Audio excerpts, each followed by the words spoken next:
an independent professor in data products and data product management, and is also a doctoral candidate in the philosophy of artificial intelligence at PUC Rio. His presentation is titled Technology and Other Modes of Being on the Possibility of Something New in an Algorithmic World. So Luis, you can share your screen presentation. Thank you, Gabriel. Okay, I changed a little bit the title. I hope you don't mind. I don't know if I'm sharing this now. Am I? It's going. Let's just a second. Is it there? Okay. Yeah, I can see it, and I believe everyone in Zoom can see it as well. Nice. Okay. So I'll do my best to bring here these ideas which are still in progress. My research is just in the middle, my PhD research. So it's already hard enough to talk about this in Portuguese. And now I'm taking this challenge of talking about it in English, and it's such a privilege to talk in the same day, same session of Professor Simanowski, who I admire so much, and I hope to get feedbacks, I really do, from everybody as well. And my theme is very personal to me, so if you look at my background, I'm an engineer. I've been working with data for almost 20 years now, and I've been working with algorithms. I've been working with products that carry algorithms within, and all the problems that those products should be solving. And in the last half of my career, I still work with that. I have a company, I have a startup with some partners, and we are developing exactly that. So it's a little bit tricky to criticize my own work or my own thing, as I say, but it's become very personal to me to do this kind of critique, and I hope you enjoy hearing this kind of thinking from somebody who is actually coding with data right now, and hiring and building teams and a company that does that. And what I'm going to do here is basically present my project as it is, with open-end questions, with doubts and hypotheses that still need to be developed. And it's risky, it is, but it's also a very good opportunity to hear from a new audience.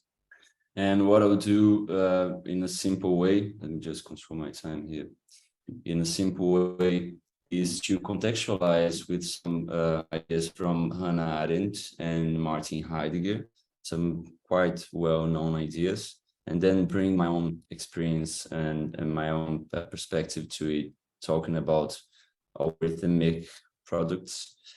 I'll try to really emphasize why this context is problematic, and again, in a simple way, bring in ideas of Arendt and Martin Heidegger, and then some of my own, and bring in some ideas of Byung-Chul Han, who also reads Heidegger and Arendt and talks about this new context that they might have not been able to foresee. And then just not to end with a problem, I'll bring some hope here, maybe. I think that's the main word, talking about other modes of being. And it will be clear as I present what I'm talking about, that it's not really about searching for a recipe to escape from a problematic context. It's more a movement to try to understand if it's possible, and if it's possible, how does it look like in a way. Okay, so the context I bring from Hannah Arendt is the context of end of authority. It's a very specific definition of authority, as she puts herself in the text, the essay, What is Authority, from Between Past and Future. And she goes back to the cradle of Western thought to say that the Western society grew up, developed using a kind of a model for government that tries to emulate a kind of a natural authority, a self-evident authority that we used to have in families, like the parents, they have authorities over the children, or even the older have more authority than the younger. And in the school, the teacher should have more authority than the students. And that's not questionable until the 20th century, as Hannah says. It is a final process, a final, as she says here, it's the final, though decisive phase of a development which for centuries undermined primarily religion and tradition. So as we undermined as human thought and some other factors undermine this basis for an authority that could not be questioned, we are confronted anew without the religious trust and in a secret beginning, without the protection of tradition, and we are facing again elementary problems of human living together. And that's what she says, and we can actually relate to that, right? What you have there as well is the beginning of new government models, like totalitarianism. And she says that they are only capable of emerging because of this crisis of authority. The other element of this context, and it's both these elements, they are dated to 20th century, and more clearly in the second half of the 20th century, in this case of Heidegger, where he developed this idea of Gestalt, or in framing, in one of the translations possible for this, where you have this technological mode of being which challenges nature as staying in reserve, as subsistence in some translations. And we enter a phase where we are compulsive for measurement and calculability, and we have this kind of an obsession for efficiency that doesn't really justify itself deep enough. But as Heidegger said, it is the destiny of the history of the truth, when he uses his terms. And what happens, reading the context, is that man is launched into an endless movement of problematizing reality, including himself, as something that's not efficient enough, something that's always behind what we expected. I kind of read that as the search for something possible, such as absolute efficiency. So if we're just focusing on efficiency, we're just looking for something that never has an end, and that makes us problems because we're not efficient enough. In this context, I'm trying to be quick. In this context, my hypothesis and that I'm working on is that this is the perfect context for the kind of products we see everywhere now.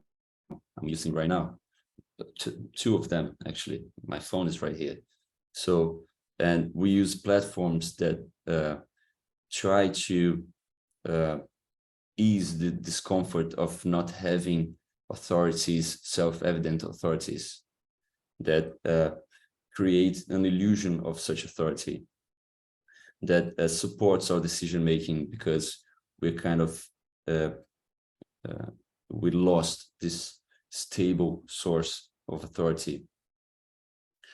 Another thing that pushes us towards voluntarily using and wanting these kind of products is something that I want to emphasize. Those products are here because we want them. It used to be a dream to have products like this several decades ago. So this movement of wanting products like this is always strengthened by this desire for efficiency. So algorithmic products, as I say them, that is products that employ mathematical and statistical algorithms in their main functionalities, they become ubiquitous because we want them to. And just to be clear, this brings us to an interpretation that artificial intelligence is not really aiming at artificial intelligence. It's just aiming at ways of getting more efficient, process more efficient, people more efficient, things more efficient. So that's the context, and now we have to ask the question, so what? So is this a problem? Why would this be a problem?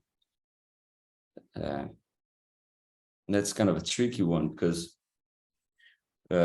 within this kind of framing, it's hard to see the problem, as Heidegger say. And if we go to Arendt's writings, she says that the problem is that we enter a regime of sheer automatic functioning, as if individual life had actually been submerged in the overall life process of the species. So we become like cogs, and that's a very common idea that we use. Even Charlie Chaplin used it. We become something that is just works for something else. We never produce anything. We have a kind of a devaluation of our activity, and we end up acting tranquilized in a functional type of behavior. The problem for her with that is that we carry everything human to ruin and destruction, and we need something else to stop this kind of automatic process of self-devaluation and self-destruction. And she argues that what could help, what should help, the only thing that could stop that is a kind of action, of political action, that she argues in the human condition. For Heidegger, the problem is, as he puts it, supreme, and it's a little bit correlated to the interpretation of Hannah Arendt. It lacks kind of a correlation well established right now, but it also discusses about the kind of inaccessibility of human essence.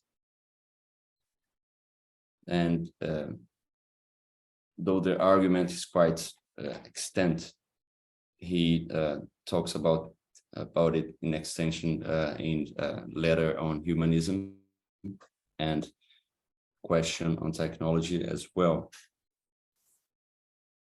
So they both try to diagnose a context where we are in the direction of self-destruction. And just to contextualize it in the 21st century, I bring Byung-Chul Han here, and he really talks about it this way, about this compulsive activity turned only to oneself, to self-efficiency, instead of the passivity that Hannah Arendt tried to foresee. And my hypothesis is that what Hannah Arendt couldn't foresee is that those products would aggravate this individualization. Instead of you being a cog of something bigger, you're just a cog running loose. You're just something trying to improve itself, and you disconnect to the mass. And according to Byung-Chul Han, we don't even have a mass anymore. It lacks a soul. So that's the problem aggravated. And I promise not to end with a big problem, open-ended. So entering this kind of a hopeful new way of thinking here, I'm trying to, with this research, and it's really at the beginning right now, I'm trying to identify some characteristics, even from Heidegger and Arendt, that could point us towards modes of acting and thinking that could coexist with the technological mode of being. And yet, and they do coexist, they could coexist because they do coexist. And I'll try to bring some examples here to convince you, maybe. And at the same time, they have the potential to subvert this mode, to allow for unpredictabilities, to allow for inefficiencies, to allow for the miracle that Arendt describes as something completely new, completely unpredictable, to be able to emerge, to appear in the world. So despite the fact that a human activity can never directly counter this danger, as Heidegger puts it, human reflection can ponder the fact that all saving power must be of a higher essence than what is endangered, though at the same time kindred to it. So those are the kinds of hints I'm looking for in the writings of these authors. Now from Gelassenheit, from Discourse on Thinking, Serenidade in Portuguese, he also points away. So anyone can follow the path of meditative thinking, of this reflection.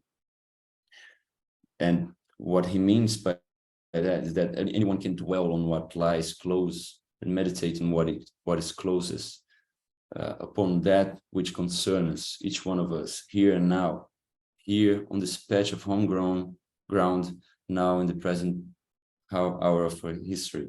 So he's kind of hinting ways that, or modes of being, of acting and thinking that could coexist with the other modes, and yet balance in a way. I'm fishing words here because it's really in the beginning of the research towards this direction.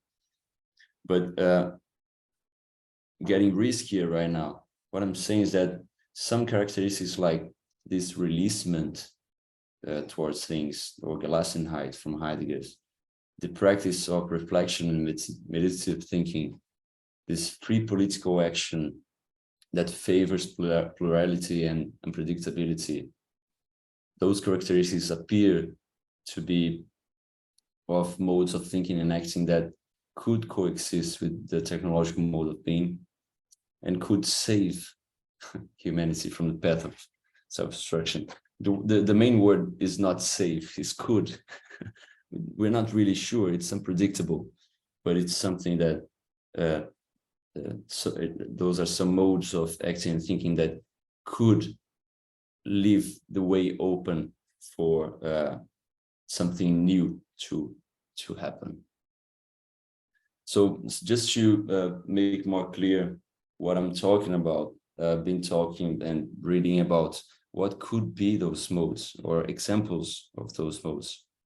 And I'm really reading about the practice of games, playing in games, or when we take part on a ritual, as Byung-Chul Han explored a little bit more in another book. We kind of enter a mode where we coexist with other modes and we invite a new mindset to the action and to the thinking, where maybe we can act more freely, we can practice reflection. For example, if we're playing a game, we we are not really immersed in this mode of being, technological mode of being, we can take a little bit of a distance and look at it in a different manner, and we can reflect on that. And that's the kind of investigation I'm starting right now. And I'll end with a question, actually, that I haven't even started to structure yet, but I think that's the question that that's the destination of my thesis, of my research right now, could change. But I wonder if such other modes, like playing games, like participating in rituals, if such modes could still be possible if the world is entirely mediated by algorithms. Now, if we think about these examples of playing games in a released way, not searching for efficiencies, not searching for authorities to ease or illusory authorities to ease or discomfort. Can we do that as well if we are totally mediated by products, by algorithmic products? I'm not quite sure, and I know that my supervisor is really doubtful of that. But right now, I'm really taking the chance and going for this investigation. So that's it. Thank you. Thank you, Luis, for your presentation. And now we move on to Professor Simanowski's presentation called GPT as Author, Probabilistic Writing and the Tyranny of Mainstream. Just a short bio before he begins. Professor Roberto Simanowski is a German scholar of literature and media studies and founder of Digital, a journal of art and culture in digital media that he edited until 2014, when it contained about 450 contributions by over 100 scholars and artists from 20 countries. Having taught at several universities, he currently works as an author and media consultant in Berlin and Rio, and is a distinguished fellow of global literary studies excellence at Freie Universität Berlin. His book, Todes Algorithmus, received the Tractatus Award for Best Philosophical Essay in German in 2020, and I'm sorry if I butchered all of the German.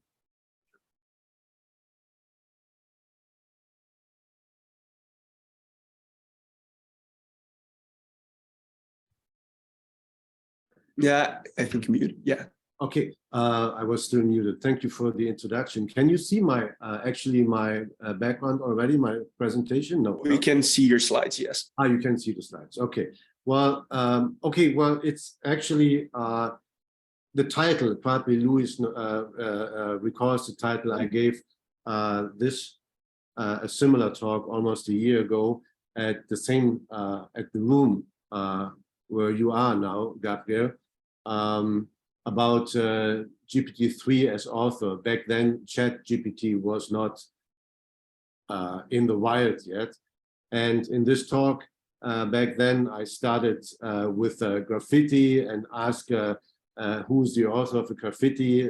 It doesn't matter that we know the author, whether it's a person or not. And I referred to the question or the motto of James Beckett, what does it matter who's speaking, which Foucault uses in his essay on what is an author in the 60s, published around the same time as Roland Barthes published his essay, The Death of the Author, which many people now read again when you talk about AI as an author.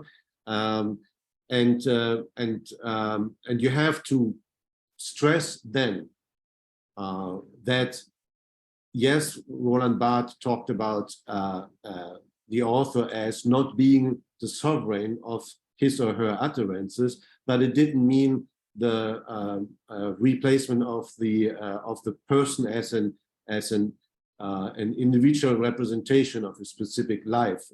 So it was still important to identify who's actually speaking, even though you assume that this person is not the generator of her thoughts in the romantic way of the genie aesthetics.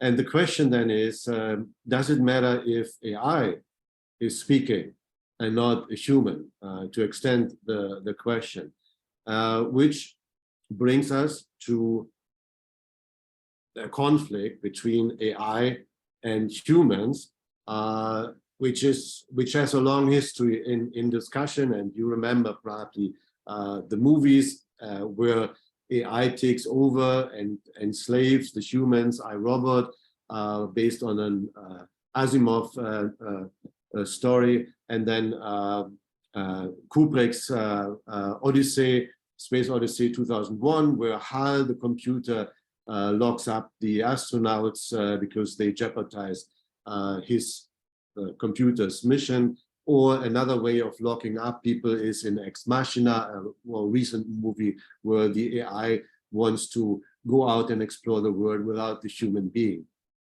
This is all dystopic perspective. These are all dystopic perspectives on how AI could take over the rule human beings.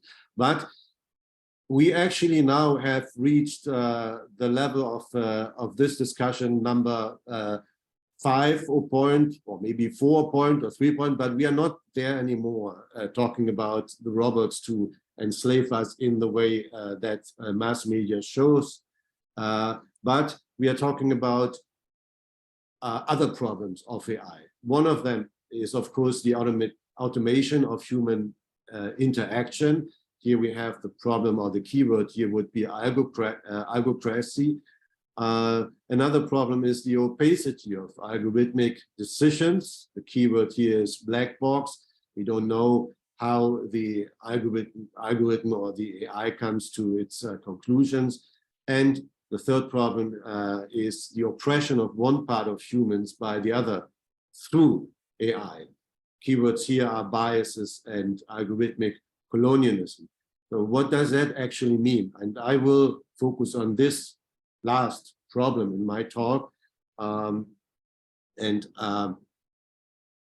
also ask to extend Louis' question, how humans and technology can peacefully coexist, extend this question to a more practical example of recent day, namely natural language generators, and the most famous of it is ChatGPT.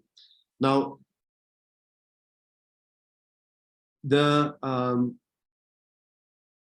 we have to remember that man is the ensemble of his social relations, as Marx says in the 6th Feuerbach thesis.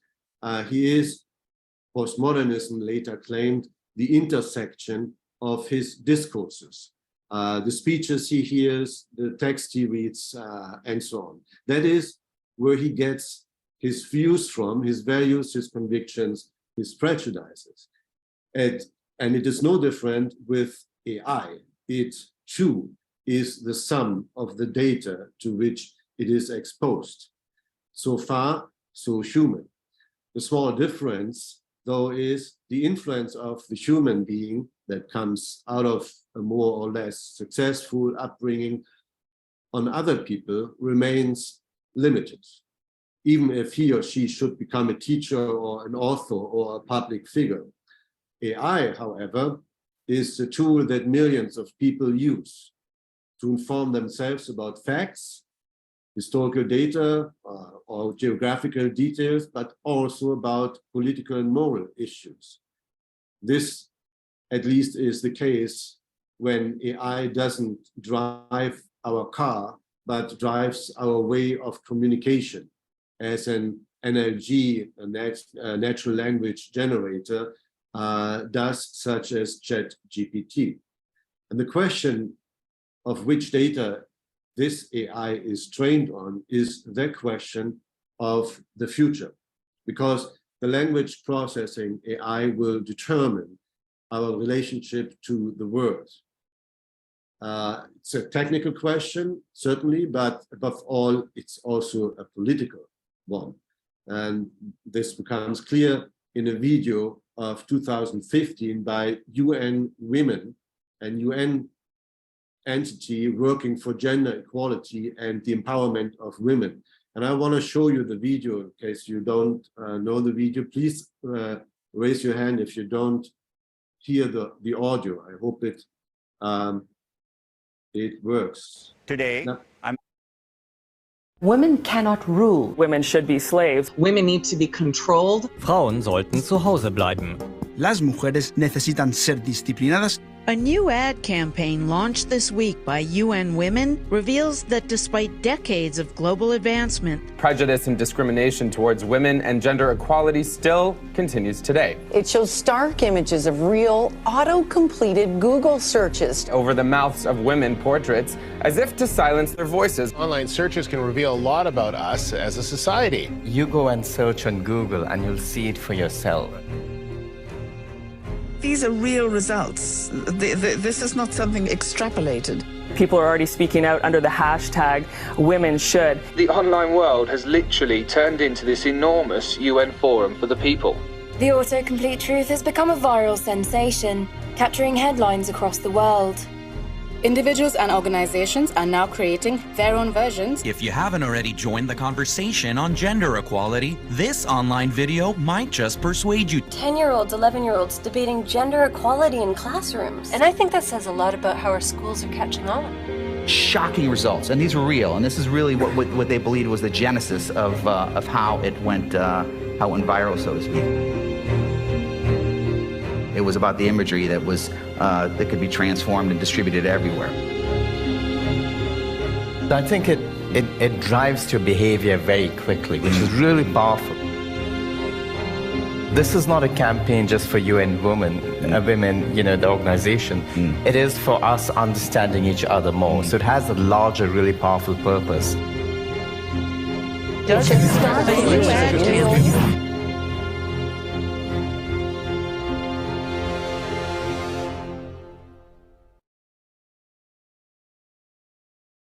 Okay, so this is one example of how AI interferes with our communication on the base of course, the human communication. Because Google's automatic completion is of search requests, of course, does not represent how Google thinks or the engineers at Google. It shows how the majority of those who use Google think. It is a question of statistics, which brings us to the core problem of AI. It obeys the mainstream. And this obedience to the mainstream is AI's birth defect, modus operandi. AI does not think when it speaks, it calculates.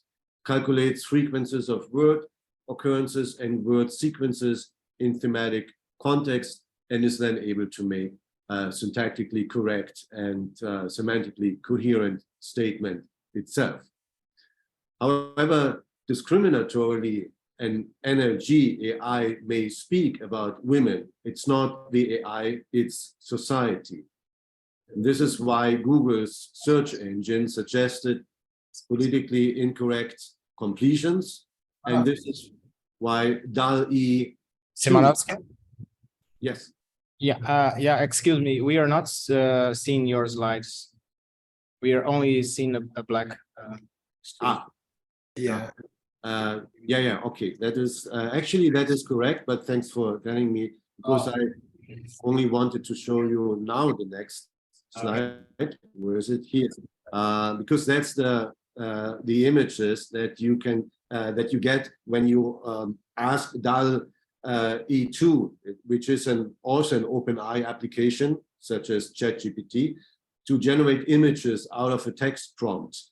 And it's full of stereotypes, as you can see, prompted to picture a nurse. It offers, above all, pictures of Asian women. For lawyers and CEOs, it offers men. For personal assistant, it offers women. So again, this is how society obviously thinks about these terms. The AI is, one can say, just a stochastic parrot, as one central paper on the ethics of AI is entitled. However, as the paper makes clear, the AI is not necessarily a stochastic parrot of society, but of the data it is trained on. And these data do not reflect the whole of society, let alone the whole world. Oral cultures, or those without a stable internet connection, are hardly present online. Their view of things appears in the AI, therefore as little as the voice of the colonized appears in the written documents of colonization. As the essay points out, in the stochastic mortgage of AI lies the problem as seen from the stance of identity politics. The superego of GPT-3 is male, white, and hetero, because this group leaves the largest linguistic footprint on the internet. As a viral tweet states, machine learning is like money laundering for bias. Now, however, the epistemic injustice on which AI trains is not based on deliberate acts of prejudice and marginalization, but sheer statistics. In accepting, the paper notes, in accepting large amounts of web text as representative of all of humanity, we risk perpetuating dominant viewpoints, increasing power imbalances, and further reifying inequality. We instead propose practices that actively seek to include communities underrepresented on the internet. For instance, one can take inspiration from movements to decolonize education by moving towards oral histories due to the overrepresentation of colonial views in text, and curate training data sets through a thoughtful process of deciding what to put in rather than aiming solely for scale. The four authors of the essay, all women, by the way, two of whom worked on Google's AI ethics team and have since been fired, call for the data set on which the AI trains be curated so that minorities are also fairly represented in it.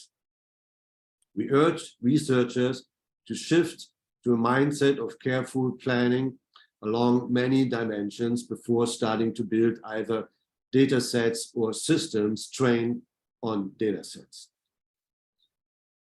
That means that significant time should be spent on assembling data sets suited for the task at hand rather than ingesting massive amounts of data from convenient or easily scrapped internet sources.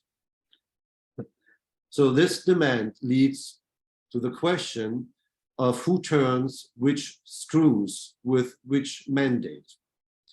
Do the software engineers in Silicon Valley correct the data set as they see fit? Are there international oversight bodies comparable to Facebook's oversight board and Twitter's Trust and Safety Council before Musk took over Twitter? Who appoints the members? What criteria do they use to make decisions? We cannot leave, that seems to be obvious, an AI that will shape society in the hands of computer scientists alone. Rather, a transdisciplinary collaboration with the humanities is needed, and from there, from the humanities, come the central methods to solve the problem at hand: critical race theory and intersectionality. As a result, scholars in the field of sociology, communication, and computer science have called for algorithmic reparation, a form of affirmative action on the level of the data set used to train AI. According to the authors, the problem is not that AI misrepresents society, but that it reproduces it. The fundamental reason that machine learning algorithms continue to reproduce inequality is because these technical systems are intrinsically and fundamentally social. Put simply, algorithms are animated by data. Data come from people people make up society, and society is unequal. Algorithms thus arc towards existing patterns of power and privilege, marginalization, and disadvantage. An algorithmic reparation reacts to that, to what the authors refer to as algorithmic idealism. That is a belief in equal opportunity in society that assumes a meritocratic society and seeks to neutralize demographic disparities by overcoming fallible human biases and by improving statistical procedures. In contrast, algorithmic reparation strives not for social equality, which treats everyone the same, but for social equity, which provides resources on differential needs, thus accounting for access of historical disadvantage.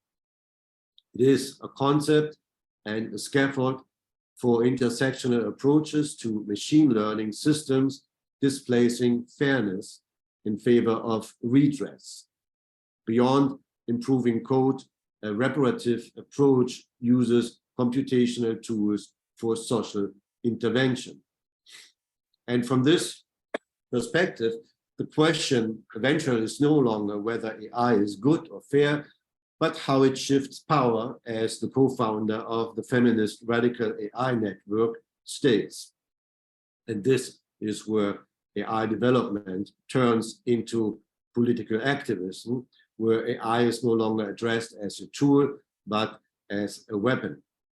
Rather than aiming at a fairer representation of society in technology, algorithmic reparation aims at creating a more just society through technology. The hope is that the presentation of a better society, better than the status quo, will eventually produce such a society. Now, the affirmative actions or positive discrimination that algorithmic reparation stands for is a shift from the numerical to the normative. It is no longer statistics that rules, as for example in Google's politically incorrect automatic completion of search requests.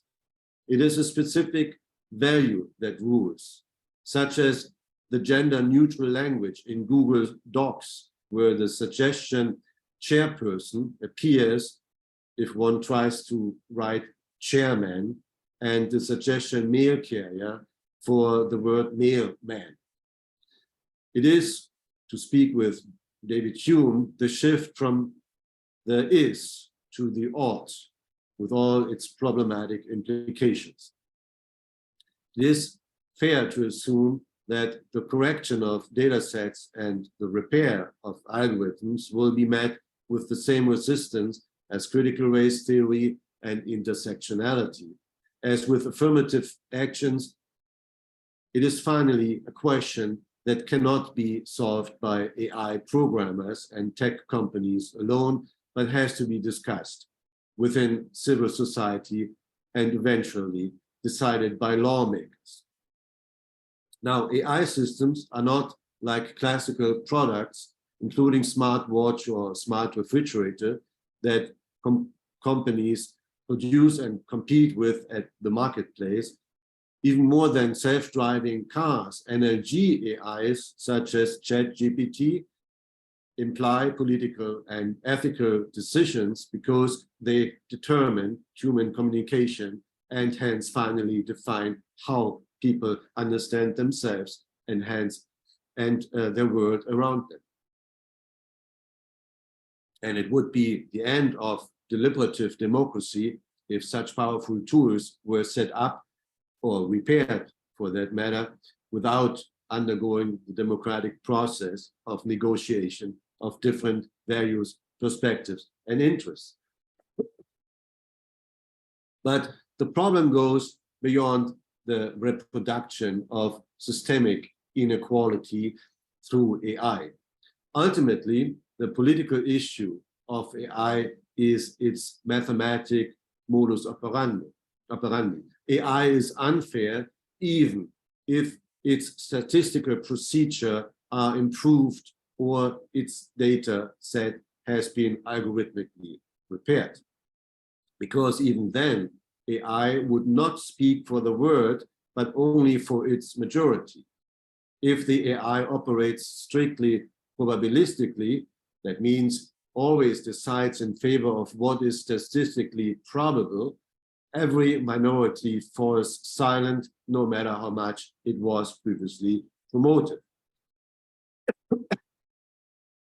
So the principle for probability follows, as I would say, the winner takes it all model, which is so destructive to the US election process because it does not allow the voices of minorities to add up to a more or less strong opposition that pushes the hegemon towards a common denominator. The real danger that AI poses to humans is that it aligns itself with the mainstream and that the text it generates, the contributions it makes to human communication fortify exactly that tyranny of the majority that John Stuart Mill once warned us against and against which identity politics is now directed. The mainstream is the superego of AI that it imposes on all its communication partners. It is the opposite of critical and innovative thinking, of thinking outside the box, i.e. it is not at all a good prospect for the future of society. If you take into account that more and more training data of future NLG AIs will be the product of an NLG AI itself, you understand that this technology poses no small risk to society. The technological progress AI represents could lead to a societal regress for, as we know from media scholar Marshall McLuhan, media are not only extension of man, they're also a kind of amputation of man. As we also know, with some amputations, such as our ability to memorize facts or to divide 300 by 13, we can live better than with others. Now, this may sound like the ending of my talk, and it would be not uncommon in critical media studies, and especially with regard to AI, to leave you with a bleak prospect. However, I'm determined to end in a different way, since this session of the colloquium tackles with the philosophical issue of technology under the aspect of education. I want to turn from this more general philosophical discussion of AI and its implications to the practical question of how to deal with NLG AI in an educational environment. And of course, we have reasons to do this. You are all familiar with the concerns of teachers recently regarding the implications of ChatGPT for the process of teaching and examination. ChatGPT has unleashed plagiarism and the end of creativity. We hear the perfect cheating tool for students that needs to be met with stronger plagiarism regulations and a rigorous ban from school and homework. Now, we all know it's not going to work. You can't keep students from using whatever technology is available to make their life easier, and you will not win the arms race between software that detects text written by ChatGPT and software that masks such a text. You also can't force students to write their essays from now on in class by hand. We certainly need a different approach to a technology that cannot be put back into the box or the bottle. If one cannot ban ChatGPT from writing the texts in the future, one must use the text written by ChatGPT to talk about writing. And this can be done first through a deep analysis of logic and style. Where does ChatGPT remain vague in its answer to a prompt? Where does it contradict itself in its line of argumentation? Where does it repeat banalities? What counter-arguments come to mind? And this could be the task, which could also be organized as group work on the same text, with the additional challenge of eliciting a better answer from the AI by a slightly changed prompt. It would also be exciting to artificially create interesting discourse intersections. For example, by asking ChatGPT to write an essay about itself from the perspective of critical theory in the style of Edgar Allan Poe, or from the perspective of liberalism in the style of Goethe, etc., etc. And then students analyze the differences together. But that's not all. The next step would be to experiment with ChatGPTs that are differently educated and differently tempered with. As for the education of the AI, that depends, as already established, on the training data. It would, of course, be exciting to have culturally differently raised AIs deal with ambivalent topics such as gun ownership, abortion, euthanasia, social justice, and individual freedom. That would certainly require some organizational skills to get all these different AIs or GPTs.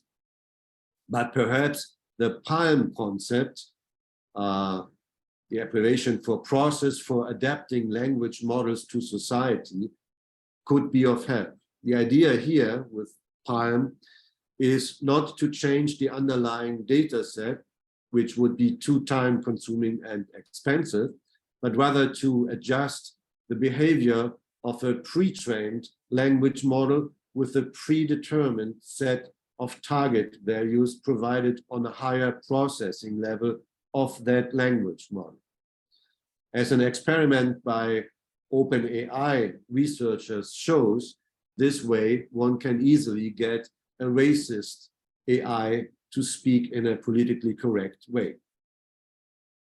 The aim of this lesson, to play with PALM, would be to provide students with the personal experience of the relativity of values and truths, which could be followed by a discussion on the topics of post-truth and post-modernity, including a vote by all students on which topics the AI should be set up with which values. Now, as for the temperature of the AI, this is the technical term for the probability factor with which AI operates. Low temperature brings highly probable word combinations. High temperature brings unusual, surprising combinations. This makes it possible to experiment with mainstream and innovation and gradually play one off against the other.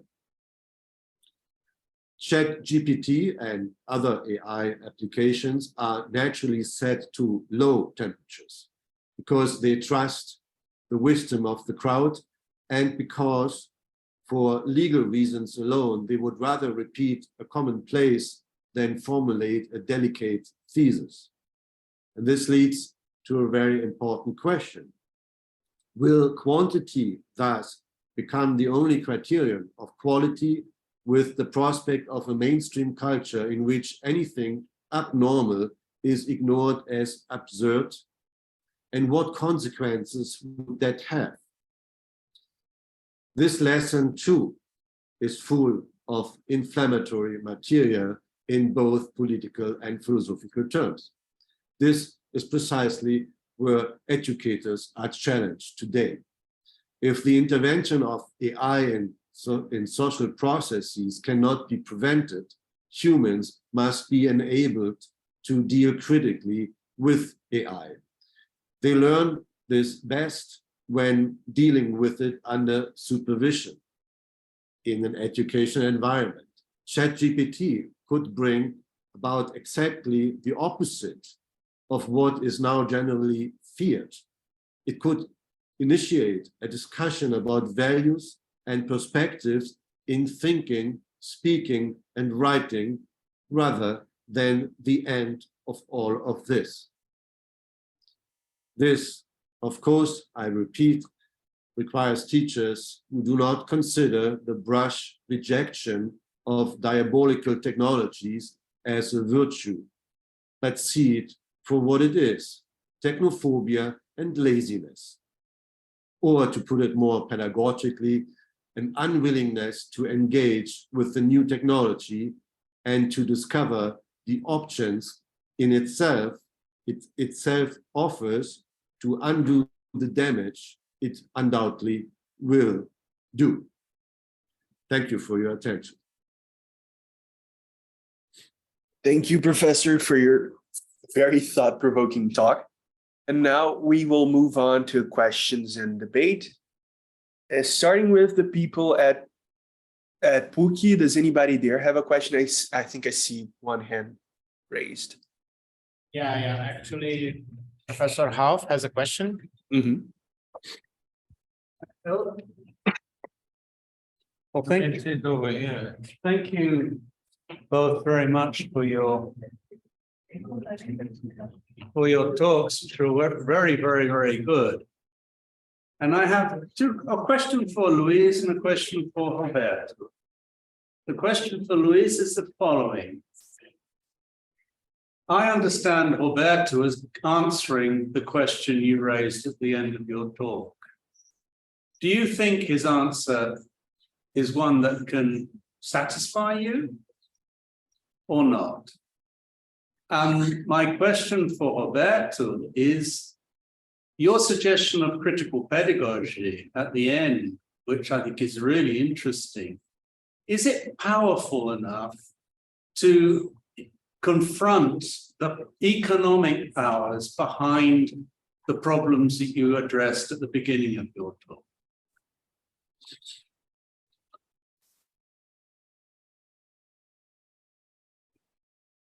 Okay, should I start? I'll try. There's something very disturbing when I hear Professor Simanowski kind of characterizing humans as a problem to overcome, in a way that when you use statistics, you kind of inject the problem of humans into the algorithms, and kind of it seems like that's the main problem. So you have the biases that humans have, you have all the prejudices that humans have in the algorithm, because you're just statistically treating humans, human behavior. But at the same time, at the end of the talk, I could really correlate with it. Maybe that was just the part where Professor was provoking.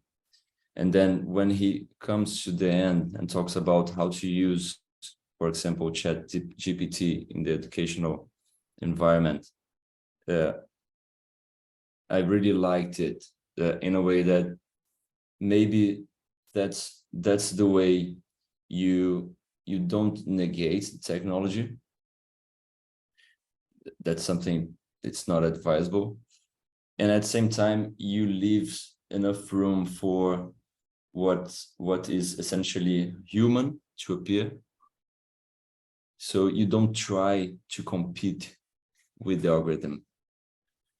You let it be, you use it, and then you try to get these legs where the human can really contribute, or where the human activity really makes a difference. But then at the end, again, you get a little bit disturbed, because that could only work if the abnormal was not considered absurd, right? And that's something that we're not really in a very good position to say that this is happening, that's the direction we're going towards. Well, maybe let me pick on this last remark by Louis first. No, I mean, nobody will say we should think in an absurd way in school, but another word for this would be creative or innovative. So not to be not normal, not the banality, not to repeat the banality. And I think that is a value in an educational system, to be innovative, to think outside the box. So, and we then have to decide where does it turn into absurdity, and where is it an interesting thought that is worth to follow up. Yeah.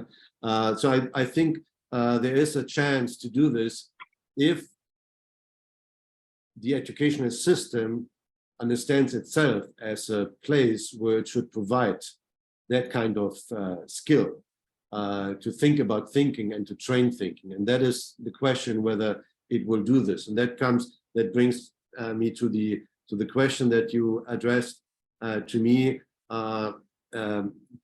Is that powerful enough, such an idea of a critical pedagogy, to confront the economic powers behind the problem? Well, probably not.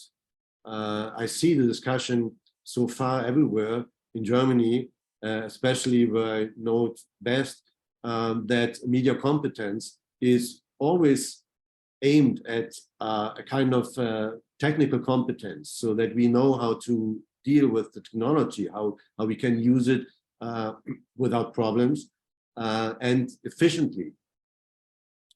And little effort is done to teach students to think critically about the social and cultural implications of technology, to understand how it changes society, and then to discuss that, whether this is something we want, and if not, why don't we want it, and how could we help it?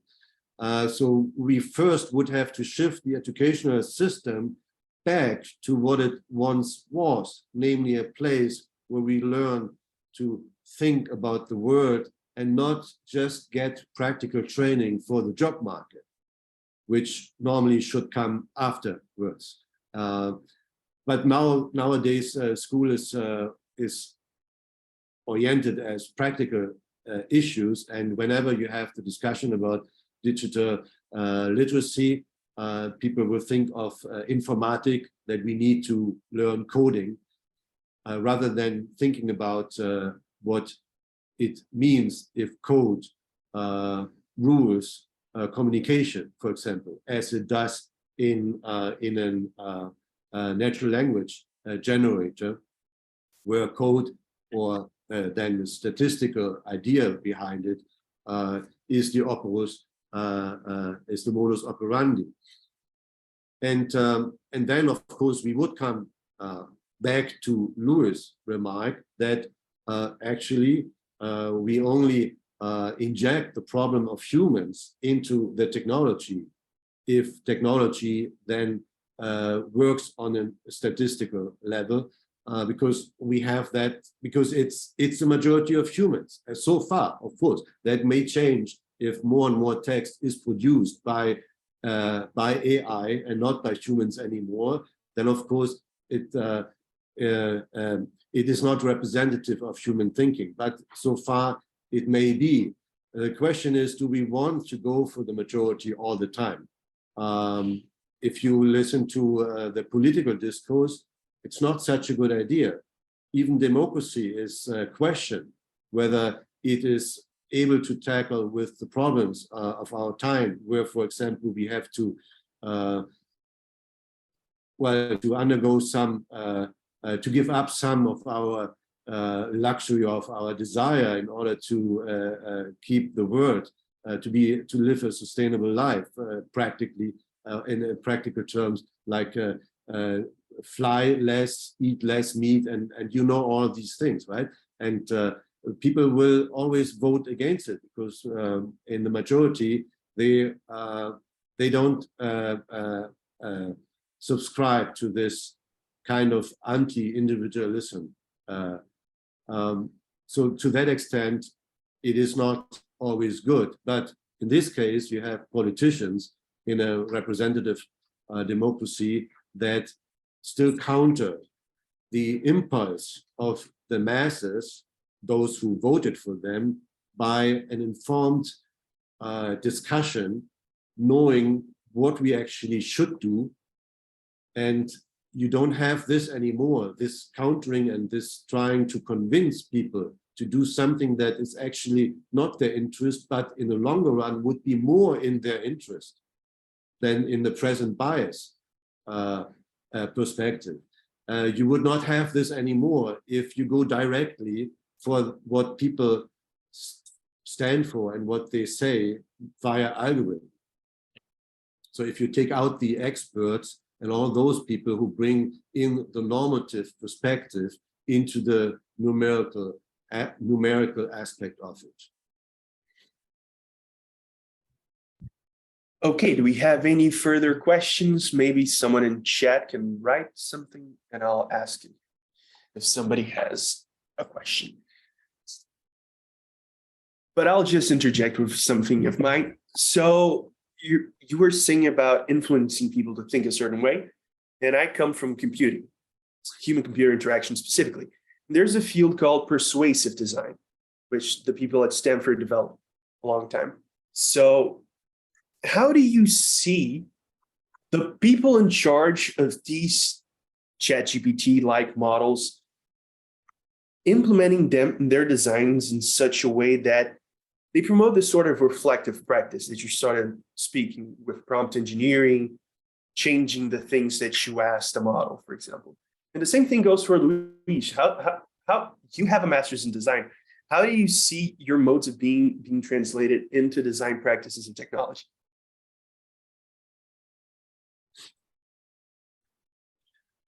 Shall I start?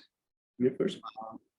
Yeah, I mean, persuasive design is normally on the bad side because it tries to seduce us to stay longer on the platform for obvious reasons, because that's the economical model of these platforms, to sell our attention.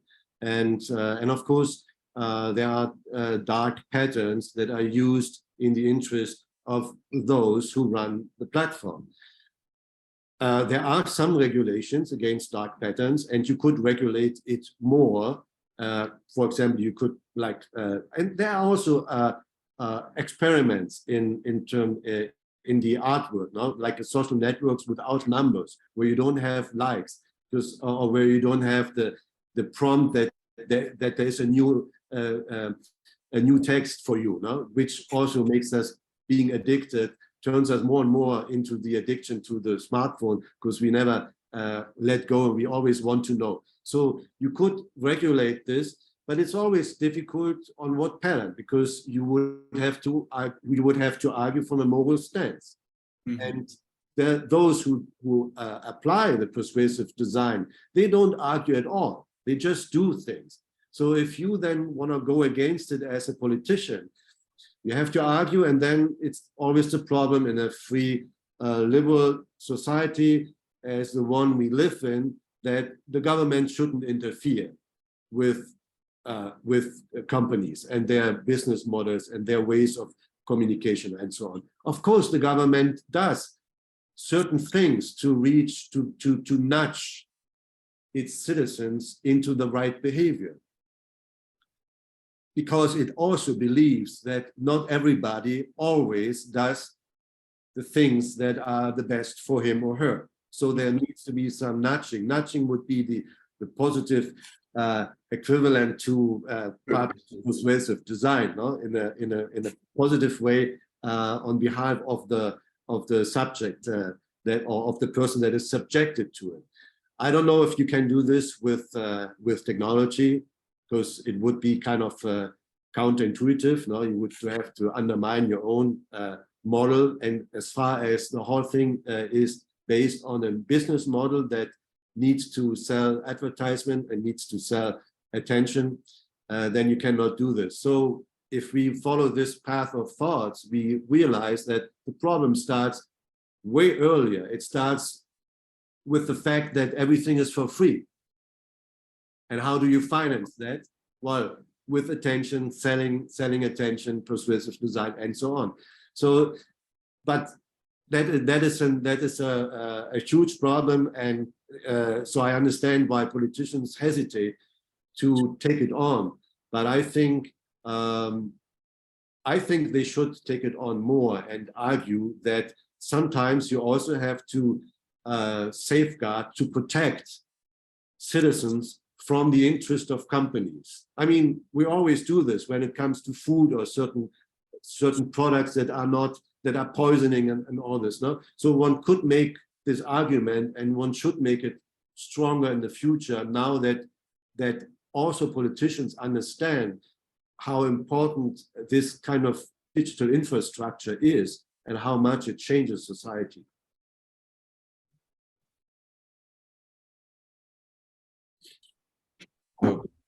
Yeah, nudging for me, it really sounds like persuasive all the time.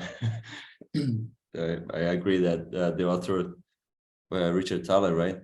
He writes that nudging is towards it's towards the good, but then who decides what's the good? What's the right way? And it's funny because it's not a lie. Yesterday I asked ChatGPT to tell me, how do we define a problem? How do we say that something is a problem? If we're trying to solve problems all the time, if we're trying to persuade somebody with a design to do something and solve their problem, their health issues or overweight issues or bad habits, how could we define a problem? And then ChatGPT told me that you should be very thoughtful, invite many different people, the people that will be impacted, that could be suffering from the problem, talk to them. And it's funny because that's exactly what ChatGPT is not doing itself. Being representative, like trying to be more representative. So he's giving me some advice that he's not following, or I'm calling him, I don't know, it. Yeah, that's the persona. So yeah, but concerning design process at large, I think that's why design thinking became so hyped at one point. It brought a kind of a process that is more inclusive, more playful, that accepts inefficiencies in order to work, to bring something new. So in the case of persuasive design or any other kinds of design, if you really take this kind of path, which kind of relates with my hypothesis that you should be more plural, you should accept more freedom and accept unpredictabilities, and be more playful, more released toward things, not trying to control or to take things to a more efficient route.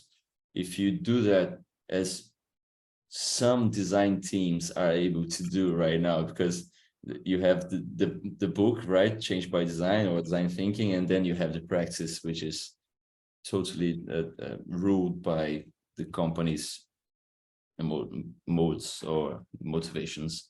So if you have this process, as ChatGPT told me, you're probably in a good path for balancing the results. Mm-hmm. So do we have time for more questions? Marcelo, do we? Okay. One more round. One more round? Sure. Does anybody have any further questions? The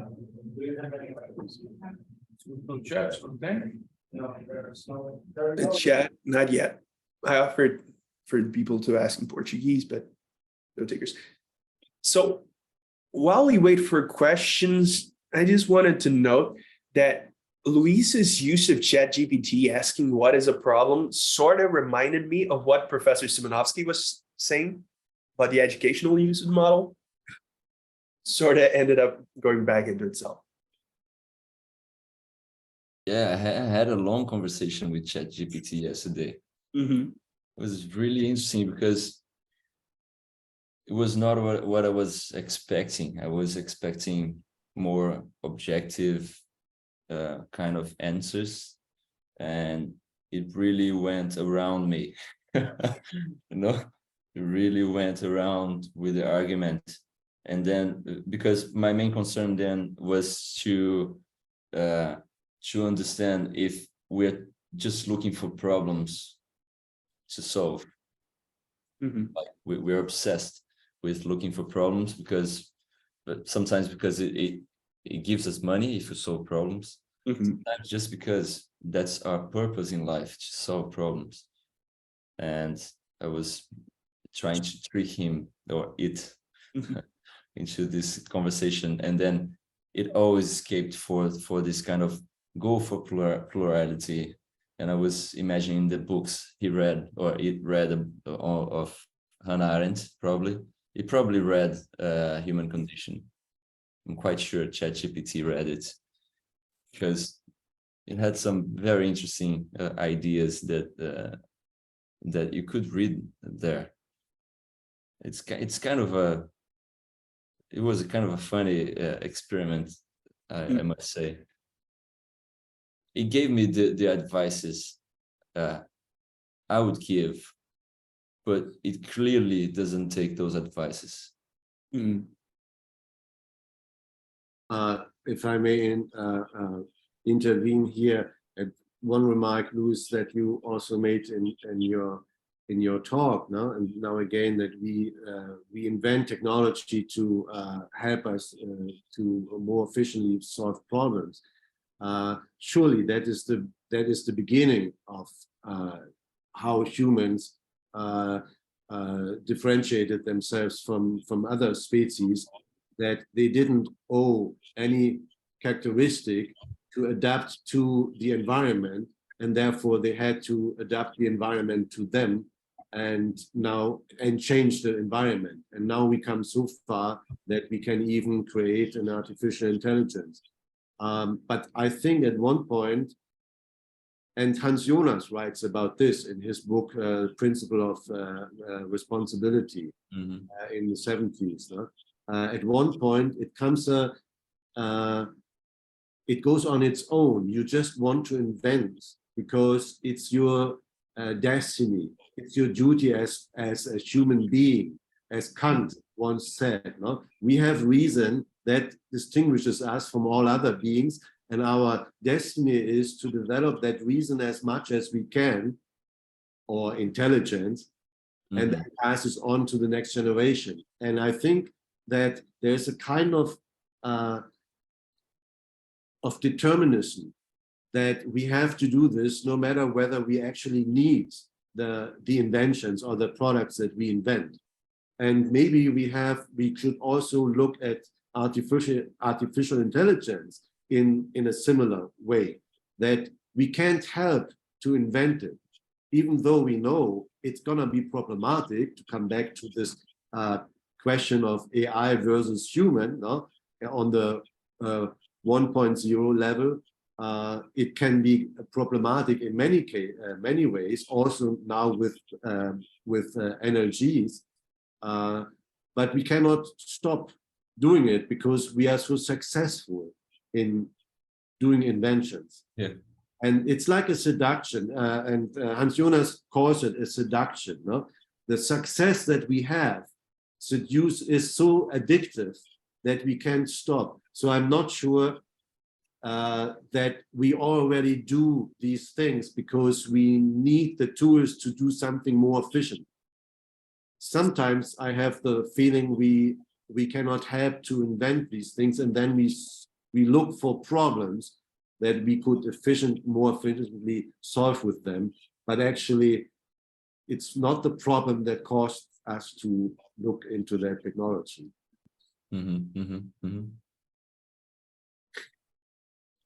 Can you guys hear me? I'm not so close to the microphone. I think we can. Okay. Those are more like thoughts I like to bring, just to put you inside the broader scope of today's part of the event, because we had some pretty interesting discussions.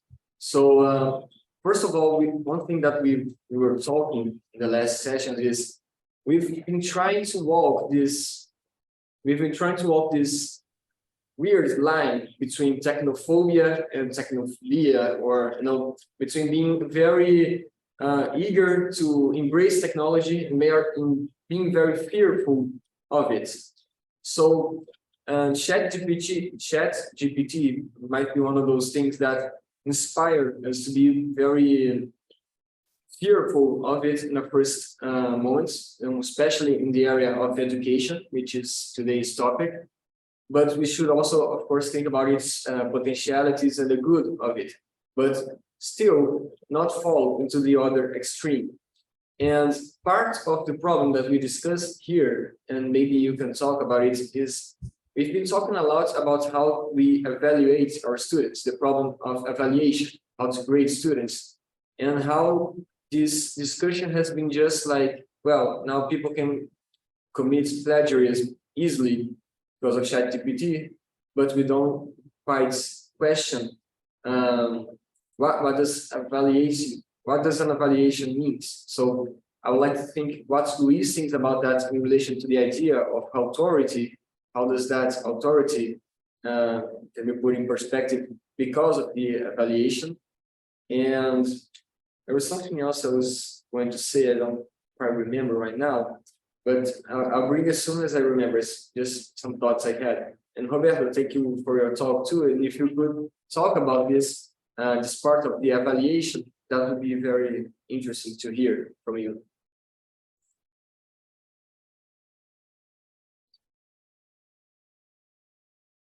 Please, Professor, if you could. Well, as for the evaluation, I think it will, as I said, it will be difficult to evaluate students' work in the way we did this so far, because you cannot be sure how much this writing tool, or it's more than a writing tool, of course, it's a thinking tool, has written the essay. We may still now, for the next year or two, be able to detect it, but it probably becomes more sophisticated, and then it will be difficult to do so. So I guess we have to change the way we evaluate. I mean, I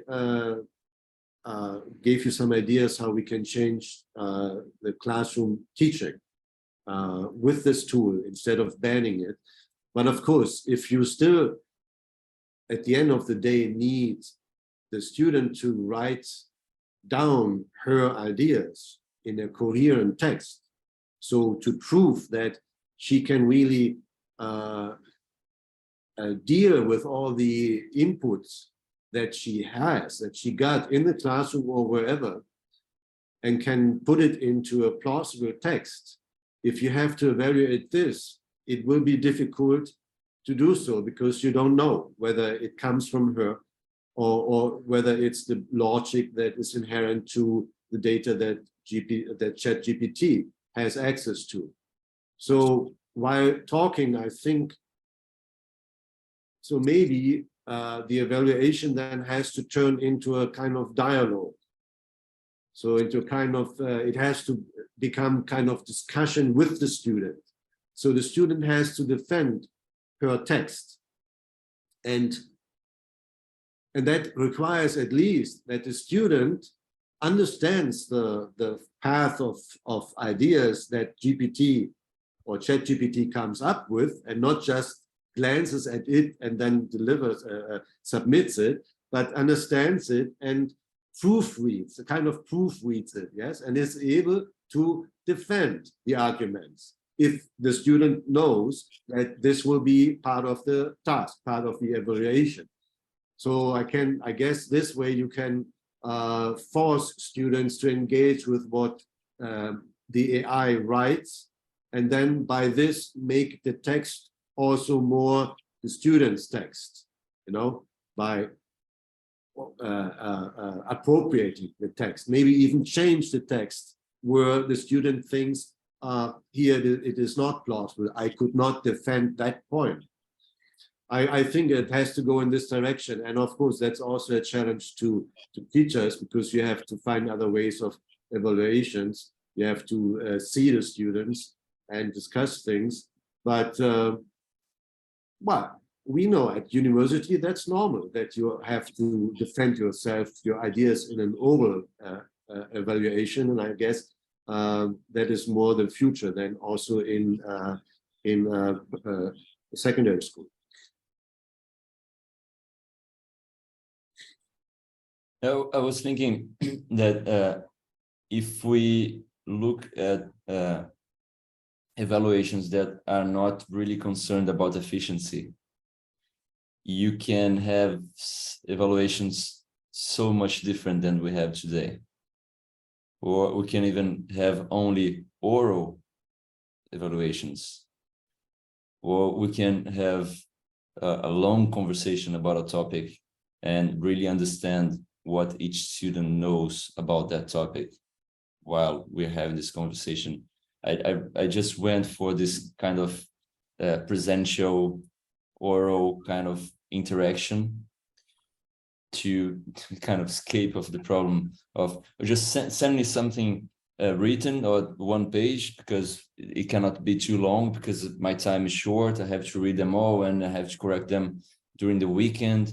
You know, this kind of the process of evaluation that we have today that demands efficiency is bound to be tested right now.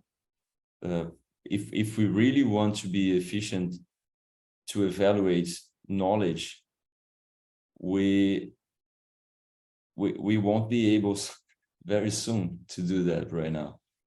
So maybe we're going for, it's a big lesson for this kind of thinking in any perspective, from the teacher's perspective, from the student's perspective. The student wants to write as fast as possible, something with at least effort as possible. The teacher as well. But just because, not because the teacher is lazy, maybe because the student is lazy, but not because, but because the teacher is just, it has so much to do, has 300 students. So if you have 300 students, you need a machine to evaluate the students. So maybe the evaluation will be made by machines. If we take this route of written essays of one page at this due date. That would be the irony of it, right, Louis? Yeah. The machine evaluates what a machine has written. Yeah. And of course, it would evaluate it probably with the same logic. So, but what you said before, that that we may need more oral evaluations to see what the student knows about a topic.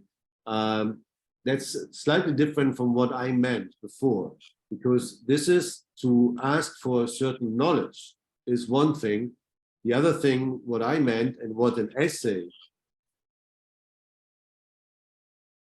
Oh, he froze. Yeah, I think he froze. Maybe he'll come back. I think we have one in the chat, don't we, Gabriel? A question in the chat? I don't see it. All I see is people asking about lista de presença. Dá uma olhada no texto. Será que mandou para vocês, tipo, no privado? Se não everyone. We're going to take a look here. Achei que não tinha mudado. Ah, não, era isso. He's back. People are being evaluated in this section. List of presents being asked for. Obrigado. He's back, but he's muted. Yeah, you're professor. Okay, so how far did you hear? Well, oral exam should not only ask for specific knowledge, but also how that's the idea of the essay, to prove that a student is able to put this knowledge into a coherent text. So to combine things, because that's when thinking starts. So we need this process of writing. So therefore, you can't substitute that with an oral exam where you ask for things. Of course, you can also ask in an oral exam for relationships between one thing and another, but it's the writing task is an important task where a student has time to think, to rethink, and to structure the thinking. So we should hold on to essays, but of course we have to make sure that the student is involved in the writing of the essays, and of course the student will use the writing tools that are there on the market like ChatGPT, but we have to make sure as teachers that the student still understands what the writing tool does and not delegate the thinking completely to the tool.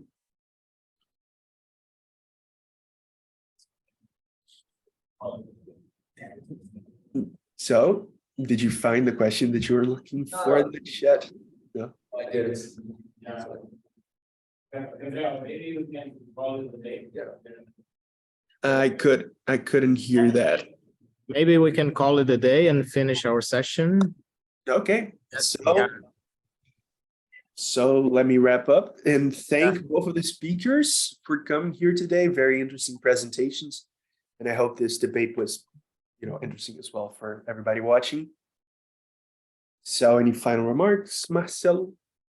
I'll just say thank you to all of you, Gabriel for moderating the session, Luis for your presentation, and of course Roberto too. It's good to see you all again. Unfortunately, you couldn't be here in person. COVID is still a thing. And well, thank you all for being here again. And you are all invited for tomorrow's sessions. Okay, we'll be talking about language in general, and I think it's going to be a very interesting day too. All right. Nice. Language and ontology. So yeah, hardcore one. Thank you. Thank you for the opportunity. Okay. Thank you, guys. See ya. Thank you, everyone on Zoom. Bye-bye. Bye.